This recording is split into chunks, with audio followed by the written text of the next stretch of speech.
Malay films, that is the line or the song that is sung to open the wonderful magical cave of riches in the film Alibaba Bujang Lapok. You hear P. Ramlee here depicted as the chief thief of the film, which is actually adapted from the very famous universal tale Alibaba and the 40 Thieves. However, this film is such a famous film among Malay society and in Malaysia as well.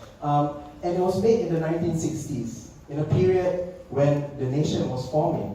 The phrase that I sang earlier is actually in reference to the deity Semar. The phrase translates as, "My will is so great that the deity Semar will take a shit." Okay? The deity Semar is a wayang kulit deity of humor. So the reference to Semar actually ties the film to the Javanese world of gamelan and wayang kulit. The scale that I sang in the song actually comes from the Javanese gamelan. So what does Jawa have to do with Melayu? The reality is that Melayu and Jawa are actually very intricately linked because of the regional connections that we have.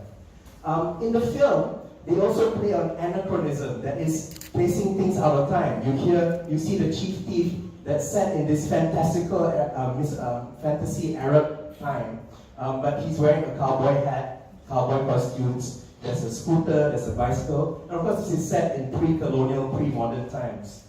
Let's talk about P. Ramlee. Okay, he's from Penang, that's where I'm from. So again, we know him as Malaysia's most iconic film director. He went to Singapore and he made his name there from the 1940s to the 1960s. And a lot of us know him as a director, but I would argue that P. Ramlee is actually a musician first. Also, I'm biased, I'm a musician also. Okay? And actually, it was music that brought him to the film industry because he was hired as a playback singer. He's basically the voice behind the good-looking face. Okay, but eventually, he was so good at everything and was so interested in films, he too became a star and he became a director. This is a scene from Malaysia's most famous song, Getaran Jiwa. Okay, and it depicts two characters who are actually separated by class. P. Ramlee is a poor musician, and his love interest, played by Saida, is royalty. So the film is all about the struggles that they have together. The song is also about that. However, I also find that the song talks about how those from the lower classes and upper classes are inseparable. As seen in the scene here, the people from the upper class who sponsor the party are singing together with the musicians of the lower classes in this birthday party that's very posh and really fun. And I feel that that's actually kind of analogous to the formation of Malaysia as a nation, or most nations. Here you have people from different backgrounds, different ethnicities, different classes coming together in union for independence, but they're also liberating themselves from their colonial masters and maybe also their feudal masters. This is my favorite couple, Tunku and Lee Kuan Yew, the first Prime Minister of Singapore. And you can see that they have a very good relationship here, but for those of us who are familiar with history here, it didn't end very well. In fact, I think this is one of Malaysia's, or one of the region's most epic breakup stories.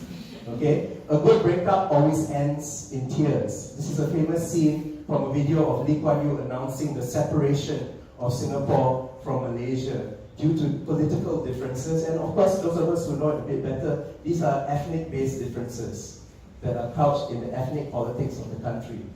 A little bit sobering, right? However, let's turn back to P. Ramlee. So that's P. Ramlee and his life partner, Saloma. He was also courted by Tunku Abdul Rahman to leave Singapore in the 1960s. So he left Singapore where he made his name to come to Kuala Lumpur.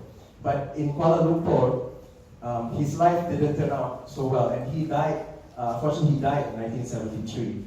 Suhaimi Baba, who's no stranger to controversy, also made a documentary about P. Ramlee, which is the authoritative documentary about P. Ramlee. But like all filmmakers, she had to dramatize the story. So you hear a story about P. Ramlee that talks about his rise and his melodramatic fall. And that's represented by Aziz Sata, his co-star in Bujang Lapok. There's a scene in the documentary where he sheds tears about the poor, destitute state of P. Ramlee just eating nasi and egg, rice and egg. And he sheds tears. And when you watch that, it really makes you feel kesian or pity. However, Dato' Ahmad Nawab, who is a musician friend of P. Ramlee, was also interviewed in the film. He wasn't very happy with the documentary. He said that, you see, musicians know P. Ramlee differently from how actors know P. Ramlee. And actors are very good at showing emotions for a certain purpose.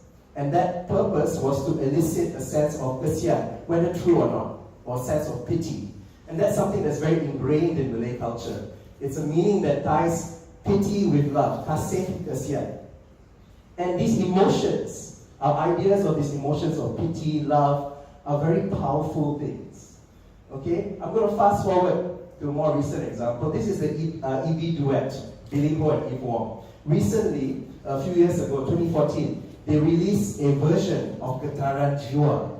And what they usually do, they usually play weddings, events, and functions. But their version of Getaran Jiwa became a viral hit to the point that they were hired by Nescafe for this ad, okay, to depict Malaysian unity. Okay, and you can see the wow, you can see the lantern in the background, the gardens, but I actually don't really see anything that represents Sabah and Sarawak. So yeah, we still, there are a lot of things that we neglect. But the song, the emotional resonance of the song definitely shows the power of music and the arts. But I also like to think that music and intimacy or emotions also show us the complexities of our past, of our history, and how people who are different are a lot closer to us than we think.